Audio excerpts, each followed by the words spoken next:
ಒಂದು ದಿನ ಮಧ್ಯರಾತ್ರಿಯಲ್ಲಿ ಯೇಸು ಜನಿಸಿದ ಬೆತ್ಲೆಹೇಮಲ್ಲಿ, ಯೇಸು ಜನಿಸಿದ ಬೆತ್ಲೆಹೇಮಲ್ಲಿ. ಒಂದು ದಿನ ಮಧ್ಯರಾತ್ರಿಯಲ್ಲಿ ಯೇಸು ಜನಿಸಿದನು ಬೆತ್ಲೆಹೇಮಲ್ಲಿ, ಯೇಸು ಜನಿಸಿದನು ಬೆತ್ಲೆಹೇಮಲ್ಲಿ. ಅಂಗಾರದ ವಿನೆಯೊಂದಿಗೆ ಹಾಡಿದರು ದೇವದೂತರು, ಹಲ್ಲೆಲೂಯಾ. ಅಂಗಾರದ ವೀಣೆಯೊಂದಿಗೆ ಹಾಡಿದರು ದೇವದೂತರು. ಭೂಮಿಯಲ್ಲಿ ಸಮಾಧಾನ ಮನುಷ್ಯರಿಗೆ ಶಾಂತಿ, ಭೂಮಿಯಲ್ಲಿ ಸಮಾಧಾನ ಮನುಷ್ಯರಿಗೆ ಶಾಂತಿ.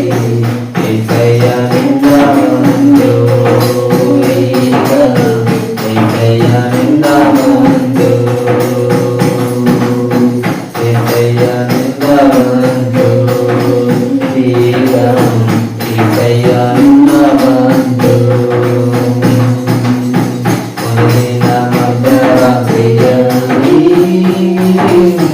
ಯೇಸು ಜನಿಸಿದನು ಬೆತ್ಲೆಹೇಮಲ್ಲಿ, ಯೇಸು ಜನಿಸಿದನು ಬೆತ್ಲೆಹೇಮಲ್ಲಿ. ಕುರುಬರು ಕುರಿ ಕಾಯುತ್ತಾ ಕೂತಿದ್ದರು ರಾತ್ರಿಯಲ್ಲಿ, ಕುರುಬರು ಕುರಿ ಕಾಯುತ್ತಾ ಕೂತಿದ್ದರು ರಾತ್ರಿಯಲ್ಲಿ. ದೇವರ ದೂತರು ಬಂದು ಹೇಳಿದರು ಅವರಿಗೆ, ದೇವರ ದೂತರು ಬಂದು ಹೇಳಿದರು ಅವರಿಗೆ. ಈ ದಿನ ಏನಾಯ್ತು ಅಂದ್ರೆ ರಕ್ಷಕ ಜನಿಸಿದ ಭೂಮಿಯಲ್ಲಿ, ರಕ್ಷಕ ಜನಿಸಿದ ಭೂಮಿಯಲ್ಲಿ, ರಕ್ಷಕ ಜನಿಸಿದ ಭೂಮಿಯಲ್ಲಿ, ರಕ್ಷಕ ಜನಿಸಿದ ಭೂಮಿಯಲ್ಲಿ.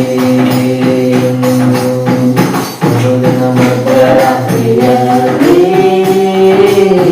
ಯೇಸು ಜನಿಸಿದನು ಬೆತ್ಲೆಹೇಮಲ್ಲಿ, ಯೇಸು ಜನಿಸಿದನು ಬೆತ್ಲೆಹೇಮಲ್ಲಿ.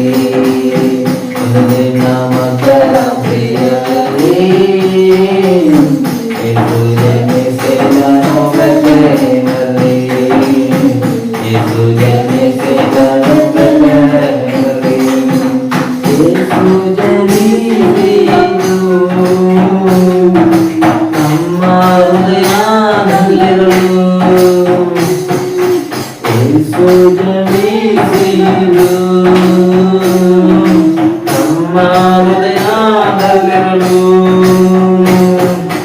ಜೊತೆಯಲ್ಲೇ ಇರಲು ಸಮಾಧಾನ ನೀಡಲು, ಜೊತೆಯಲ್ಲೇ ಇರಲು ಸಮಾಧಾನ ನೀಡಲು.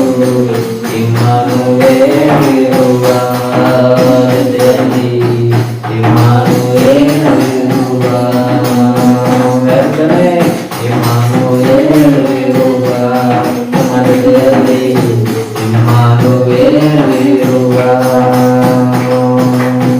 ಒಂದು ದಿನ ಮಧ್ಯರಾತ್ರಿಯಲ್ಲಿ ಯೇಸು ಜನಿಸಿದನು ಬೆತ್ಲೆಹೇಮಲ್ಲಿ, ಯೇಸು ಜನಿಸಿದನು ಬೆತ್ಲೆಹೇಮಲ್ಲಿ. ಹಲ್ಲೆಲೂಯಾ. ಹಾಗಾದ್ರೆ ಯೇಸು ಕ್ರಿಸ್ತನು ನಮಗಾಗಿ 2000 ವರ್ಷಗಳ ಹಿಂದೆ ಆತನು ಬೆತ್ಲೆಹೇಮಿನಲ್ಲಿ ಜನಿಸಿದ್ದನು. ಕಾರಣ ಅವರಲ್ಲಿ ಜನಿಸಲು ಇಡೀ ಪ್ರಪಂಚಕ್ಕೆ ಮಧ್ಯದ ಊರು ಯಾವುದಂತ ತೆಗೆದುಕೊಂಡ್ರೆ ಅದು ಬೆತ್ಲೆಹೇಮ್ ಆಗಿದೆ. ಹಲ್ಲೆಲೂಯಾ. ಹಳೆ ಕಾಲದಲ್ಲಿ ರಾತ್ರಿ ಹೊತ್ತು ಒಂದು ದೀಪ ಮಧ್ಯದಲ್ಲಿ ಇಟ್ಟರೆ ಇಡೀ ಮನೆಗೆ ಹೆಂಗೆ ಬೆಳಕು ಬರ್ತಿತ್ತು, ಆಗ ಯೇಸು ಕ್ರಿಸ್ತನು ಇಡೀ ಪ್ರಪಂಚಕ್ಕೇನೆ ಆತನು ಬೆಳಕಾಗಿರುವುದಕ್ಕಾಗಿ ಭೂಮಿಯ ಮಧ್ಯದ ಊರಾಗಿರುವಂತ ಬೆತ್ಲೆಹೇಮಿನಲ್ಲಿ ಆತನು ನಮಗಾಗಿ ಜನಿಸುತ್ತಾನೆ. ಹಲ್ಲೆಲೂಯಾ. ಹಾಗಾದ್ರೆ ಆತನು ಜನಿಸಿದ್ದು ಯಾವುದಕ್ಕಂದ್ರೆ ನಮ್ಮ ಹೃದಯದಲ್ಲಿ ಇರಲು, ನಮಗೆ ಸಮಾಧಾನವನ್ನು ಕೊಡಲು, ಆತನು ನಮ್ಮ ಜೊತೆಯಲ್ಲೇ ಇರುವುದಕ್ಕಾಗಿ ಆತನು ಜನಿಸಿದವನಾಗಿದ್ದಾನೆ. ಆಮೆನ್. ಹಲ್ಲೆಲೂಯಾ.